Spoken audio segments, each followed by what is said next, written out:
nós avançamos para a construção de pontos que serão acrescidos no texto que veio da Câmara. Esses pontos, eu consegui fechar a redação e encaminhei às lideranças partidárias no início da manhã de hoje, e estou agora recebendo retornos sobre as propostas que apresentei de aprimoramento ao texto encaminhado pela Câmara dos Deputados. A sinalização que nos é dada é no sentido de que temos condições de avançar com a proposta. Tanto assim que, numa reunião com o presidente Rodrigo Pacheco e com o presidente da CCJ, o senador Davi Alcolumbre, se decidiu pela convocação da reunião da CCJ no dia de amanhã, e como primeiro item da pauta, eu deverei fazer a leitura do meu relatório. Esse relatório deverá expressar já o retorno das lideranças partidárias em relação aos pontos que apresentei, que todos já conhecem esses pontos, mas que eu poderei aqui aprofundar. Após a leitura do relatório, normalmente existe a possibilidade da concessão de vistas ao meu relatório. O meu desejo é que a vista possa ser concedida por 24 horas, para que a gente possa apreciar e votar o relatório na CCJ na manhã da próxima quinta-feira. Mas pode ocorrer, por pedidos de lideranças, de que a vista seja concedida por um período maior. Se assim for, o relatório será deliberado na manhã do dia 30, na terça-feira, e será levado para deliberação em plenário na tarde do dia 30, na tarde da terça-feira.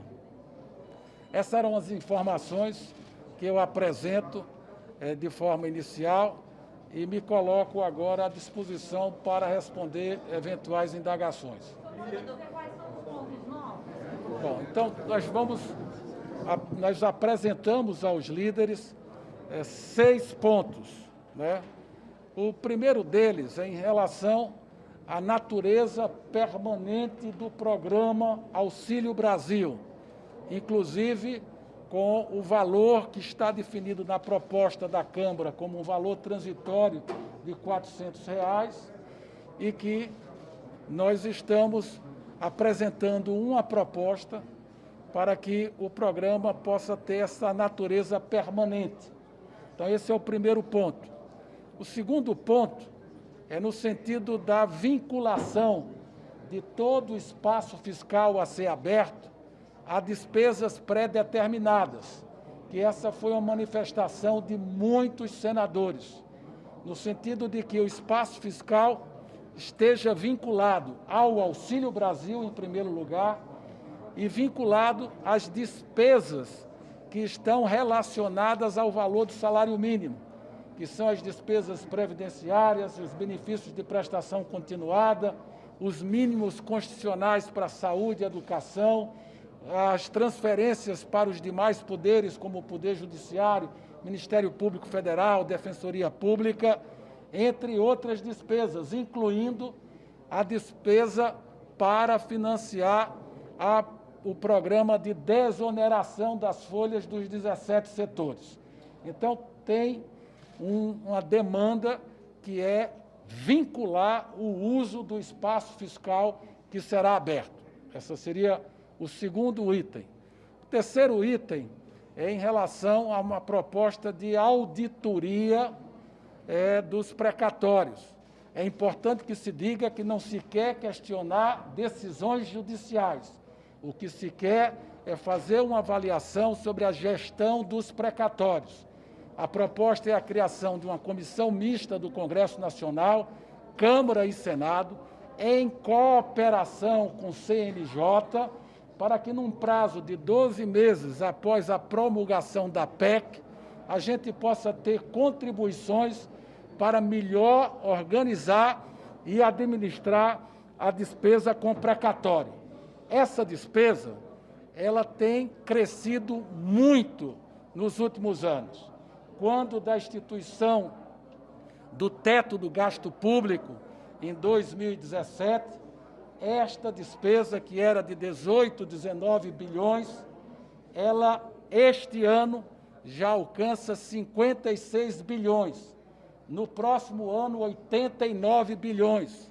E tem projeções para o ano de 2023 de 130 bilhões. Ou seja, as despesas com precatórios alcançam quase 1% do PIB brasileiro.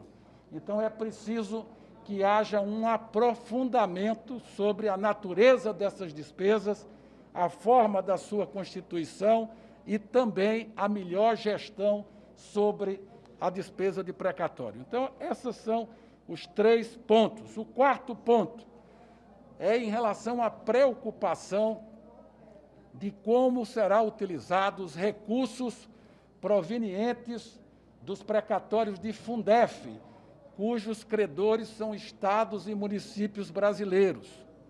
Na realidade, são recursos transitórios, eventuais, não são receitas permanentes, mas é importante que esses recursos também possam beneficiar os professores. Só que não se pode querer imaginar que essa receita possa financiar aumentos salariais sem cobertura de receita permanente.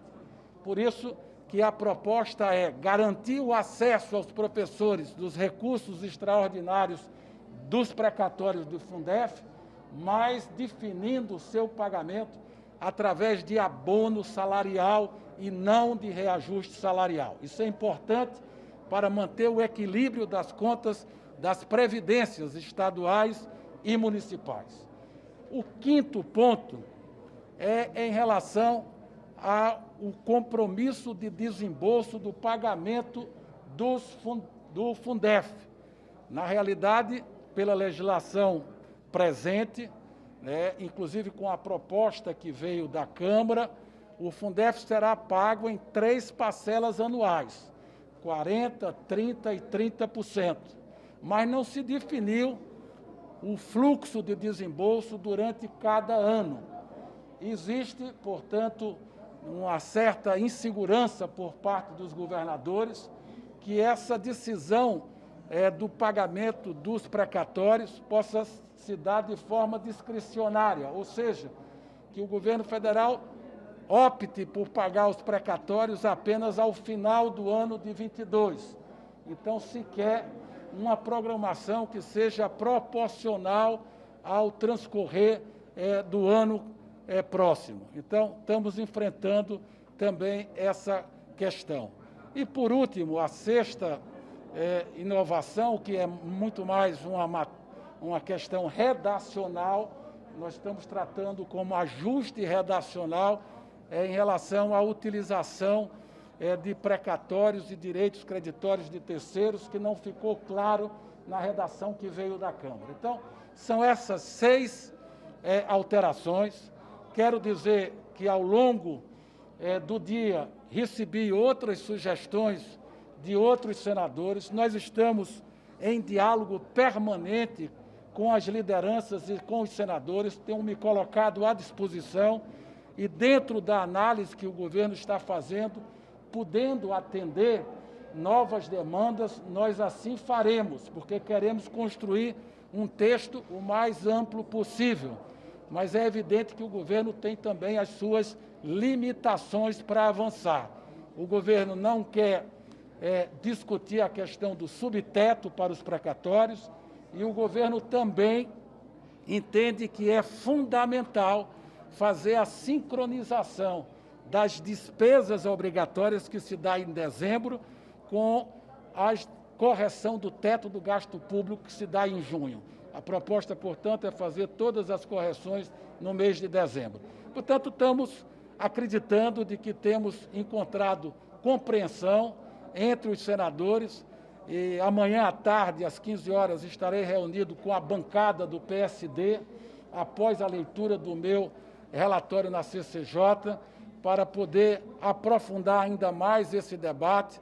Hoje estive reunido com o senador Eduardo Braga, que foi o autor da sugestão para transformar o programa num programa permanente. Portanto, acho que nós estamos criando um ambiente positivo para deliberar essa importante matéria. Senador, o senhor citou algumas alterações que vão mexer no mérito da matéria. Como é que fica a questão da promulgação? Vai manter aquela possibilidade, aquela postura inicial? Vai voltar tudo para a Câmara? Isso tudo será fruto de como se der a aprovação da matéria. Primeiro, estamos tratando do mérito. A pergunta que é feita é como se dará a tramitação. Se nós poderemos, eventualmente, promulgar a parte comum, porque tem parte comum entre Câmara e Senado. Vou dar um exemplo, né? O parcelamento das dívidas previdenciárias dos municípios. Isso é um ponto comum na Câmara, é um ponto comum no Senado, eventualmente, para se dar agilidade, até para que os municípios possam ter acesso a recursos, celebrar convênios, é uma parte que pode ser promulgada à parte para poder dar velocidade, porque não existe questionamento. Mas não existe ainda uma avaliação se será assim ou se poderá incluir toda a matéria num único conjunto, encaminhar à Câmara para que a Câmara possa rapidamente deliberar. Portanto, não é um juízo que estamos fazendo agora. Primeiro, temos que avançar no texto que possa angariar o apoio necessário para que a PEC possa ser aprovada com o quórum constitucional exigido. Nessa emenda que vai tornar o auxílio permanente, vai vir a indicação de qual vai ser a fonte de recurso para tornar esse programa social permanente? Vai estar escrito o valor? O que vocês estão discutindo em relação a isso? Porque ontem o secretário do Tesouro disse, o ano que vem está garantido, porque a gente tem um espaço fiscal, mas depois não temos, a gente precisa de uma receita permanente. Qual vai ser essa receita? A receita será identificada ao longo do próximo ano, mas existem interpretações de que o espaço fiscal que está sendo aberto agora, ele vai perdurar para os anos seguintes, porque você está abrindo um espaço fiscal que você está retirando despesas e colocando outras, inclusive vinculando com a despesa do Auxílio Brasil. Então, em tese, essa despesa está assegurada também para os exercícios seguintes. O que se deve observar é que o governo quer, sim, cumprir com toda a legislação aplicável. No caso específico, a Lei de Responsabilidade Fiscal, que ela exige, sim, que para cada despesa nova ou aumento de despesa, você indique uma fonte de financiamento. No caso específico desse exato momento, como nós estamos tratando da natureza permanente do programa através de uma emenda constitucional e não através de uma legislação infraconstitucional, nem por lei, nem por medida provisória, a interpretação é que, por emenda constitucional, estaria suprida essa exigência na partida do programa para você financiar o Auxílio Brasil. Agora, se as avaliações no transcorrer do próximo ano indicar a necessidade para que, para os exercícios seguintes, você tenha que ter uma fonte específica para isso, quem sabe se pode voltar o debate sobre a questão da tributação de dividendos, lucros e dividendos, que não encontra ainda o ambiente adequado para prosperar aqui no Senado neste ano. Senador, o governo tem feito sugestões para alterar o texto, para alcançar um acordo? Não, veja bem, desde o início eu falei isso, e a pergunta é boa nesse sentido. A última PEC discutida e votada aqui no Senado Federal, o governo alcançou 52 votos. A gente sempre trabalha com a expectativa de, nesta PEC, a gente poder ter entre 51 e 53 votos.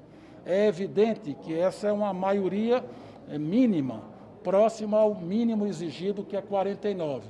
Por isso, a nossa disposição de continuar dialogando, mesmo com a leitura do relatório, que nós estamos entendendo que esses 6 pontos já endereçam muitas das preocupações colocadas, mesmo com a leitura do relatório, estaremos sim abertos para sugestões, para eventuais ajustes, no sentido de que no dia 30, na terça-feira da semana próxima, a gente, quem sabe, possa ter um apoio ainda maior.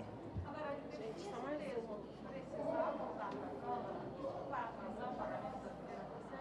Isso está sendo discutido, o presidente Arthur Lira está sendo informado de todas as movimentações que estamos fazendo aqui no Senado. Estamos também tendo o cuidado de manter informado o relator na Câmara dos Deputados, o deputado Hugo Mota, para que, tão logo o Senado delibere, que a Câmara possa ter a possibilidade de rapidamente também redeliberar essa matéria e ainda em tempo hábil para que o Auxílio Brasil, e esse é o desejo comum de todos os senadores, de todos os deputados, que o Auxílio Brasil possa ser pago antes do Natal para 17 milhões de famílias brasileiras que são as mais pobres do Brasil e que estão esperando essa ajuda. Considerando o tempo muito curto, é possível que o pagamento do Auxílio Brasil em dezembro não seja seguido no calendário do próprio Auxílio Brasil, que era do Bolsa Família? Vai conseguir pagar já a partir do dia 16? Olha, nós temos conversado com o ministro João Roma.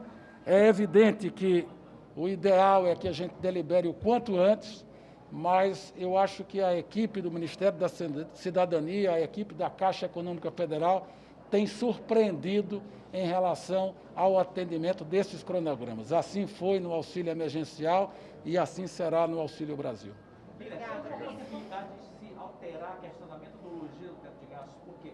Porque o PSD fala que tem uma divisão na bancada relacionada à metodologia, né, de cálculo do teto.